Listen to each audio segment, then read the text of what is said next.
मुजफ्फरनगर में पुलिस और शातिर चोरों के बीच हुई मुठभेड़ में एक बदमाश गोली लगने से घायल हो गया, जबकि उसके दो साथियों को पुलिस ने कॉम्बिंग के दौरान गिरफ्तार कर लिया। मामला मंसूरपुर थाना क्षेत्र का है, जहां पुलिस को बदमाशों की मौजूदगी की सूचना मिली थी। पुलिस के मुताबिक टीम ने संदिग्ध बदमाशों की घेराबंदी कर उन्हें रोकने का प्रयास किया। इसी दौरान बदमाशों ने पुलिस टीम पर फायरिंग कर दी। जवाबी कार्रवाई में मोहसिन नाम के बदमाश के पैर में गोली लग गई और वह घायल होकर पुलिस के हत्थे चढ़ गया। इसके बाद पुलिस ने आसपास के इलाके में कॉम्बिंग अभियान चलाया, जिसमें मोहसिन के दो साथी मुस्तफा और आरिफ को भी गिरफ्तार कर लिया गया। पुलिस ने गिरफ्तार आरोपियों के कब्जे से तमंचा, कारतूस और एक गाड़ी बरामद की है। इसके अलावा पुलिस ने करीब 2,70,000 रुपए की नकदी और 8 मंडल बरामद किए हैं। बरामद सामान को लेकर पुलिस अब यह पता लगाने में जुटी है कि आरोपियों ने किन किन वारदातों को अंजाम दिया था। घायल बदमाश मोहसिन को उपचार के लिए अस्पताल भेजा गया है। वहीं गिरफ्तार दोनों आरोपियों से पूछताछ की जा रही है। पुलिस उनके आपराधिक इतिहास और चोरी की अन्य घटनाओं में की संभावित संलिप्तता की जानकारी भी जुटा रही है।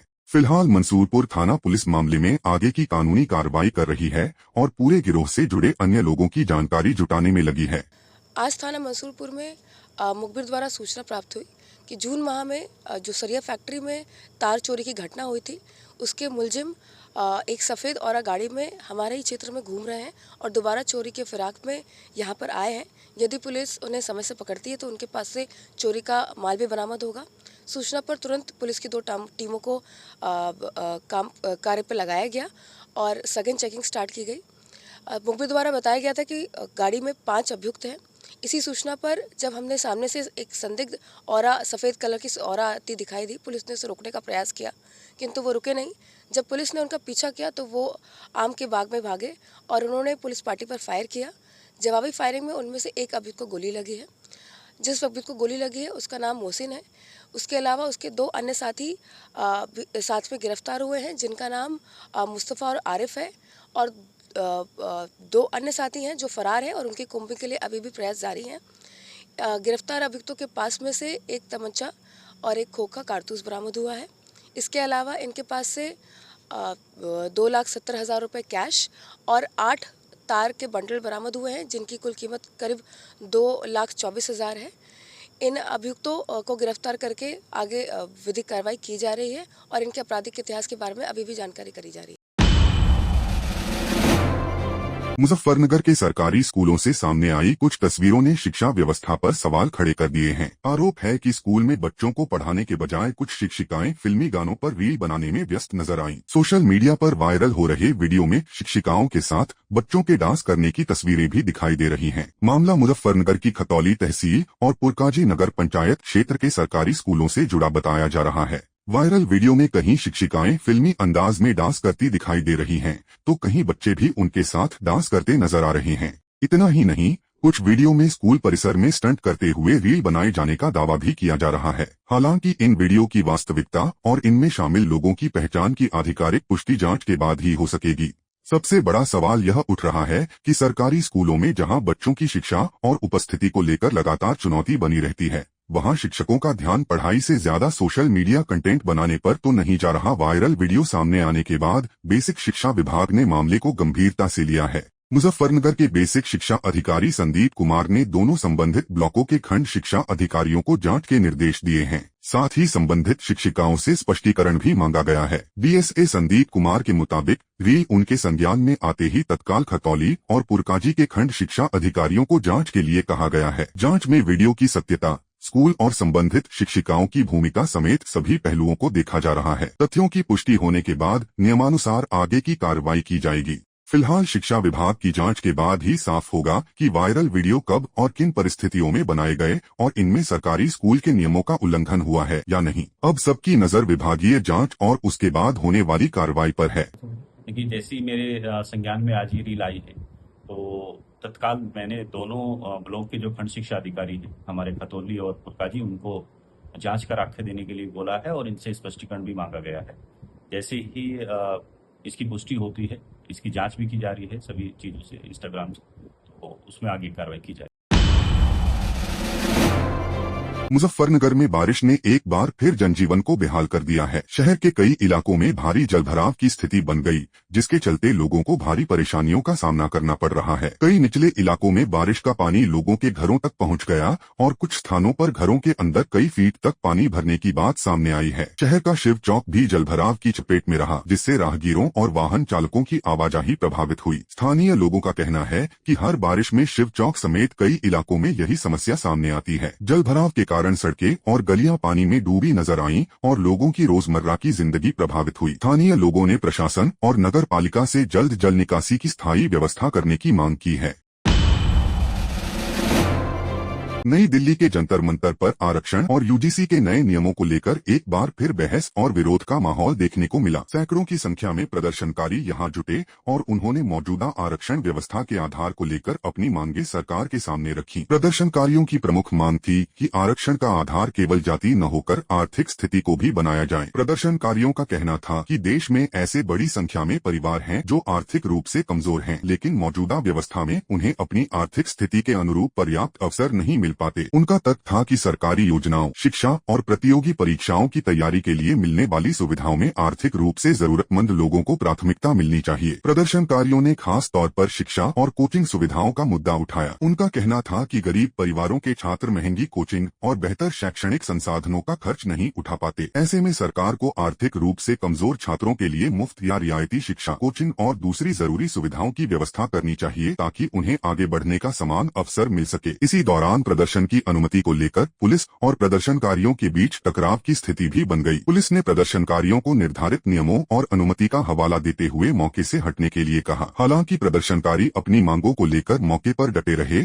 और विरोध जारी रखने की कोशिश करते रहे। स्थिति बिगड़ने के बाद पुलिस ने कार्रवाई करते हुए प्रदर्शनकारियों को जंतर मंतर से हटाया। इस दौरान कुछ प्रदर्शनकारियों को हिरासत में लिए जाने की भी जानकारी सामने आई है। पुलिस कार्रवाई के बाद प्रदर्शन समाप्त हो गया, लेकिन प्रदर्शनकारियों की ओर से उठाए गए सवालों पर चर्चा अब भी जारी है। आरक्षण को लेकर देश में लंबे समय से अलग अलग विचार सामने आते रहे हैं। एक तरफ सामाजिक और ऐतिहासिक रूप से वंचित वर्गों को प्रतिनिधित्व और अवसर दिलाने के लिए आरक्षण व्यवस्था को जरूरी माना जाता है, वहीं दूसरी ओर आर्थिक रूप से कमजोर वर्गों के लिए अवसर बढ़ाने की मांग भी लगातार उठती रही है। जंतर मंतर पर हुए इस प्रदर्शन में यूजीसी के नए नियमों का मुद्दा भी उठाया गया। प्रदर्शनकारियों ने मांग की कि उच्च शिक्षा से जुड़े नियम बनाते समय छात्रों के हित और समान अवसर को प्राथमिकता दी जाए। उनका कहना था कि शिक्षा व्यवस्था ऐसी होनी चाहिए जिसमें आर्थिक रूप से कमजोर छात्रों को आगे बढ़ने के लिए पर्याप्त सहायता मिल सके। फिलहाल प्रदर्शन खत्म हो चुका है, लेकिन आरक्षण के आधार और उच्च शिक्षा से जुड़े नियमों को लेकर बहस खत्म नहीं हुई है। प्रदर्शनकारियों की मांग है कि सरकार इस मुद्दे पर गंभीरता से विचार करे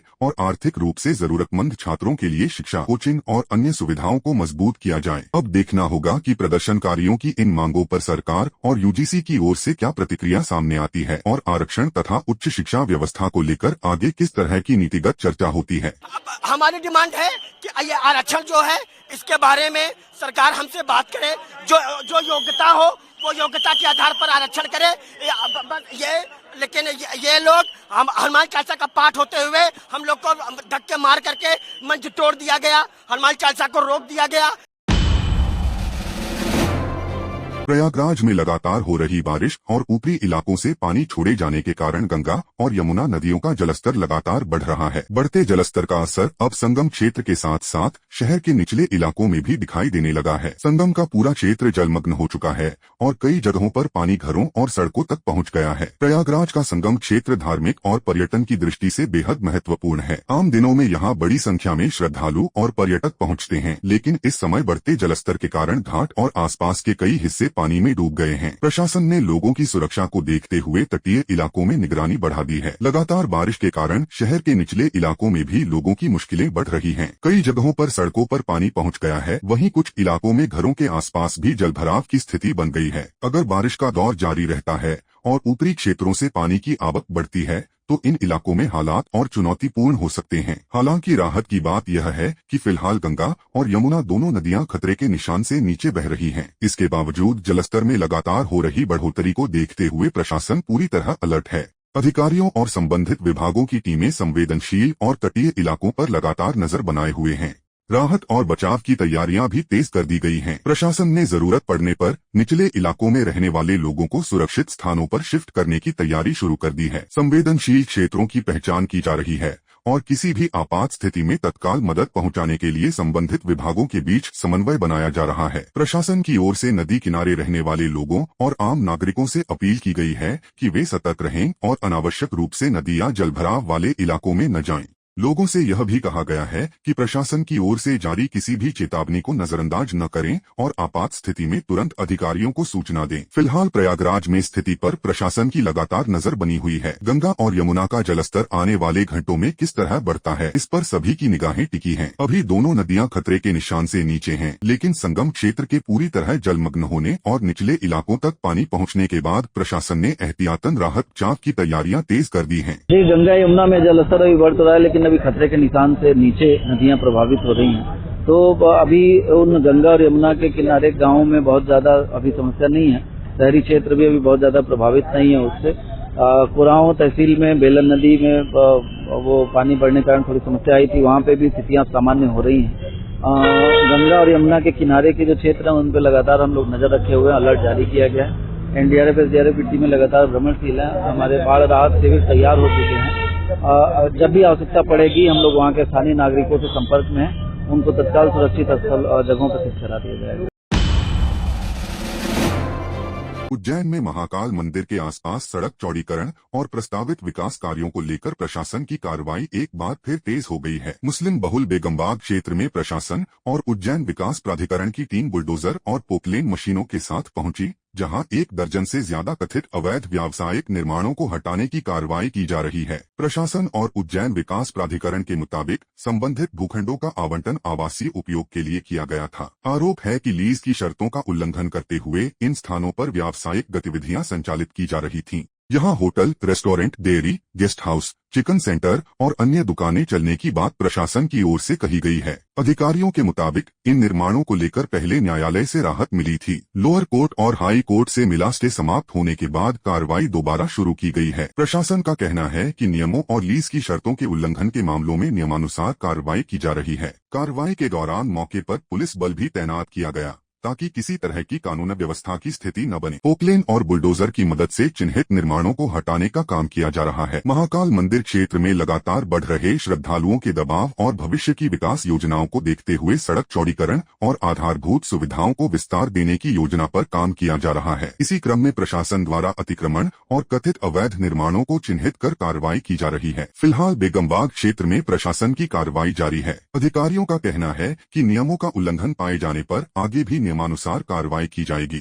नगर निगम के द्वारा ये कार्रवाई की जा रही है। इसमें हमारे सीएसपी कोतवाली का 3 थानों का बल लगा हुआ है। इसके अतिरिक्त लाइन का भी बल लगा हुआ है और पब्लिक को भी आगे बैरिकेड्स के माध्यम से रोक के अन्य जो स्थान है वहाँ से परिवर्तित करके लोगों को भेजा जा रहा है मंदिर। क्योंकि जो हमारी योजना में प्लॉट्स आवंटित किए गए थे वो व्यावसायिक के लिए नहीं, आवासीय के लिए किए गए थे। कालांतर में लोगों ने उसका लीज की शर्तों का उल्लंघन किया, व्यावसायिक गतिविधियां शुरू की, होटल है, रेस्टोरेंट है और बहुत सारी ऐसी गतिविधियां। साथ ही डिवीजन ऑफ प्लॉट्स भी किया गया। इसी आधार पर लीज को निरस्त किया गया था और जैसे पूर्व में उस आधार में तोड़ा गया, आज भी तोड़ा गया।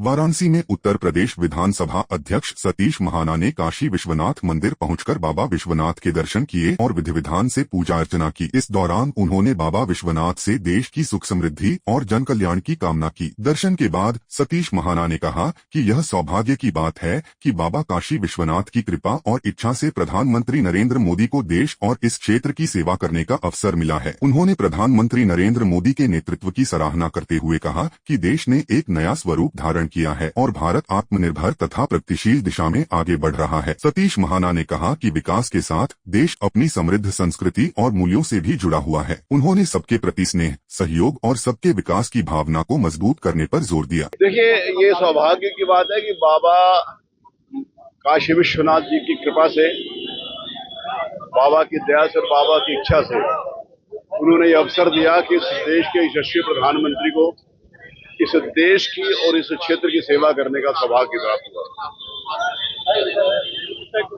माननीय प्रधानमंत्री जी के नेतृत्व में देश ने तो एक नया स्वरूप लिया ही है, जो स्वावलंबी है, प्रगतिशील है संस्कार और संस्कृति से युक्त है, जहाँ पर स्नेह है, जहाँ पर सबका साथ और सबका विकास है। परंतु ये बाबा काशी विश्वनाथ की जो क्षेत्र है, इसने एक नया स्वरूप बाबा की कृपा से माननीय प्रधानमंत्री जी ने देने का प्रयास किया है। शिक्षा की बात करें, शिक्षा में 16% का गैप है पुरुष की लिटरेसी में और महिला की लिटरेसी में। आपने उनको स्कूलों से दूर रखने की साजिश रची, कॉलेजों से दूर रखने की साजिश रखी। कल रात को एबीवीपी के गुंडे गर्ल्स हॉस्टल में घुसे।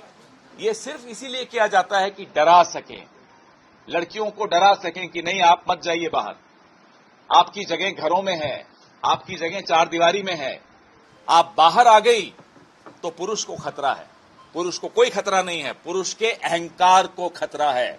और उस अहंकार को खतरा होना चाहिए, क्योंकि उसी अहंकार ने कॉलेजों से दूर रखा, उसी अहंकार ने नौकरियों से दूर रखा, उसी अहंकार ने नीति के कमरों से दूर रखा, उसी अहंकार ने राजनीति से दूर रखा। इसलिए छात्रों की गूंज की जो थीम है, महिलाओं की जो थीम है, ये बहुत सामयिक है। सही समय पर राहुल गांधी जी हमारे इस मुद्दे को उठा रहे हैं। इस तरफ बहुत कम लोगों का ध्यान जाता है। हम सिर्फ नौजवानों की बात करते हैं। उन नौजवानों में कितने प्रतिशत लड़कियां हैं, महिलाएं हैं, उनकी बात करना बहुत आवश्यक है। पूरी राजनीति में, राजनीतिक संवाद में इसकी चर्चा होना बहुत आवश्यक है।